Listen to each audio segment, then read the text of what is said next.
বিশেষ করে বাসা বাড়িতে পোলাপান যখন 8-10 বছরের পোলাপান থাকে রোজার অভ্যাস করে, তাই না? আজকাল অবশ্য অনেক অভিভাবক আছে পোলাপানরে রোজা রাখায় না, বরং পোলাপান রোজা রাখার জন্য কান্নাকাটি করে, আমি সাহারি খাবো, আমার ভোর রাতে ডাকি দিও। বাপমা বরং বলে না না দরকার নাই, তোমার কষ্ট হবে। ঠিক না বেঠিক? আমাদের বাপমা যারা আমাদের বয়সী আছেন, যারা 40, 45, 50 বছর বা আরো বেশি বয়স পাইছেন, আপনাদের ছোটবেলার কথা চিন্তা করেন তো। ছোটবেলায় আপনাদের রোজা রাখার জন্য বলা লাগতো না, মা বাপ বরং ডেকে ডেকে উঠে রোজা রাখাইতো। আর এখন বাপ মা পোলাপান রে এত আদর করে রোজা রাখতে দেয় না। বাবা রোজা রাখলে তোমার শরীর খারাপ হবে। আমি বলি শুনেন, পোলাপানকে এইরকম অতিরিক্ত আদর করে, আদর করা ভালো, কিন্তু অতিরিক্ত আদর করে পোলাপানকে এক একটাকে ফার্মের মুরগি বানাইতেছেন। সব পোলাপান আজকাল কিসের মতো হয়? ফার্মের মুরগির মতো, নাদুস নুদুস, কিন্তু না বুদ্ধিশুদ্ধি আছে না শরীরে সেরকম শক্তি। আমরা ছোট থাকতে এই সমস্ত পোলাপানের চেয়ে বহুত বেশি শক্তি ছিল আলহামদুলিল্লাহ। দৌড়াদৌড়ি করতে পারতাম, ছোটাছুটি করতে পারতাম, গোল্লা ছুট খেলতে পারতাম। এখন পোলাপান, শহরের পোলাপান গ্রামের পোলাপানের সাথে লাগাই দেন, পিঠে ভূত বানা গেল। অতিরিক্ত আদর করে আপনি ছেলেকে ধ্বংস করছেন। মনে রাখবেন, ভোগ করার জন্য যোগ্যতা লাগে না। ভোগ তো গরু ছাগলও করতে পারে, কুকুর শুকুরও করতে পারে, পশু পাখিও করতে পারে। ভোগ করার জন্য যোগ্যতার প্রয়োজন হয় না, ত্যাগ করার জন্য যোগ্যতার প্রয়োজন হয়। বাচ্চাকে ত্যাগ শিখান, ভোগ শিখানোর দরকার নাই।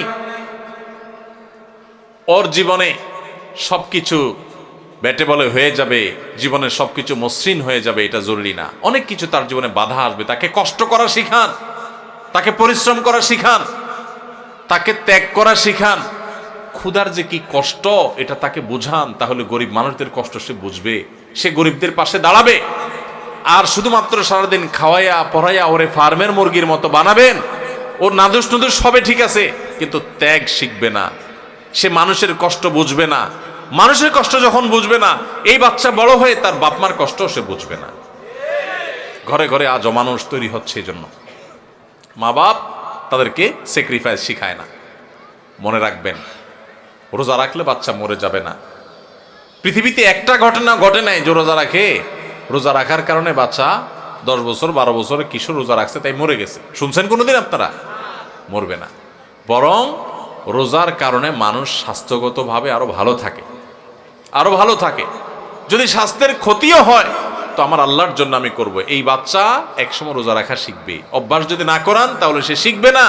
এই অমানুষ হয়ে কিয়ামতের ময়দানে আপনাকে টেনে টেনে এই বাচ্চা জাহান্নামে নিবে যে আমার মা বাপ আমাকে দুনিয়াতে বহু কিছু শিখাইছে, রোজা শিখাই নাই, নামাজ শিখাই নাই। তো যাই হোক, যেটা বলতেছিলাম, 8-10 বছরের বাচ্চা, কিশোর পোলাপান, একটা বাসায় যদি 2টা ছেলে রোজা রাখে, ধরেন 2টা বাচ্চা আপনার, একটার বয়স 8 আর একটা বয়স 10, দোনোটা মিলে রোজা রাখছে। রোজা রাখার পর সাধারণত একটু বয়স যেগুলোর বেশি হয়, মানে 10-12 এরকম, তাদের মধ্যে ওই যে বাদরামিটা শুরু হয়, বাদরামি দুষ্টামিটা শুরু হয়। তো এই দুইজনের মধ্যে মনে করেন বড় ছেলেটা সকাল 10টা-11টার দিকে প্যান প্যান করা শুরু করছে মায়ের পিছে পিছে, আম্মু আমার ক্ষুধা লাগছে, আমি রোজাটা ভেঙে ফেলি, আমার কিছু খাইতে ইচ্ছা করে, আমি আর পারতেছি না, গলা শুকায় আসতেছে। মনে করেন ও একটু প্যান প্যান শুরু করছে, বাপের পিছে, মায়ের পিছে, দাদির পিছে, সবার পিছে পিছে ঘুরে। তো বাপমা যখন দেখে যে অনেক বেশি জ্বালাতন করতেছে, তো প্রথম হয়তো বোঝানোর চেষ্টা করে, একটু কষ্ট করো, একটু সবর করো। যখন দেখে না ও বেসবর মানবেই না, তখন বাপমা যদি বলে ঠিক আছে আচ্ছা যা খা, তাহলে ও রোজাটা ভেঙে ফেললো। মনে করেন 10 বছরটা রোজাটা ভেঙে ফেললো, 8 বছরটা মনে করেন রোজাটা কষ্ট হচ্ছে তারপরও সে রাখছে। এরকম হয় না অনেক সময় ঘরে? আচ্ছা, যে রোজাটা ভেঙে ফেলছে ওর ভাগ্যে কি খানা জোটে? 10টা-11টার দিকে রোজা ভাঙছে, মনে করেন 12টার দিকে রোজা ভাঙছে, তখন তার ভাগ্যে কি খানা জোটে? মুসলমানের ঘরে রমজান মাসে সকাল 10টা-11টা কি ধরনের খানা থাকে? গরম ভাত থাকে না? কি থাকে? বাসি ভাত। আর সাহারিতে যে মাছ রান্না করা হয়েছে, একদম পেটির টুকরা, ভালো ভালো টুকরাগুলো সব থাকে, থাকে লেঞ্জা, মাথা, হ্যাঁ, ছোটখাটো টুকরা, কাঁটা কুটা, এগুলা বাসি তরকারি, তাই না? আর গোশতের পাতিলেরও একই অবস্থা, বাইসা বুইসা সব সাহারিতে খায়া হাড্ডি হুড্ডি, চর্বি চার্বি এগুলা থাকে। যেই ছেলেটা রোজা ভাঙে ও কিন্তু খাইতে পারে, এটা ঠিক যে ও খাইছে, খায়া পেটটা ভরে ফেলছে, ও এখন খুব সুখে আছে। কিন্তু কি খায়া পেট ভরছে? বাসি খাবার। মনে রাখেন কিন্তু এটা কাজ আছে সামনে। বাসি খাবার খাইলো, তাই না? বাসি খাবার খায়া এবার ও লাফাচ্ছে, দৌড়াচ্ছে, খেলতেছে, কারণ ও তো খাইছে, পানি পান করছে, রোজা ভেঙে ফেলছে, ও তো এখন সুখ। আর ছোট যেটা 8 বছরের, ওর কি অবস্থা হয়? কথা বলেন, ওর অবস্থা কি? সময় যত বাড়তে থাকে তার কষ্ট বাড়তে থাকে। 12টা বাজে, 1টা বাজে, 2টা বাজে, আস্তে আস্তে মুখটা শুকায় আসে। খেয়াল করেন না? মুখটা শুকায় আসে। ছোট মানুষ, বলতেও পারে না, সইতেও পারে না, এদিকে রোজা আছে।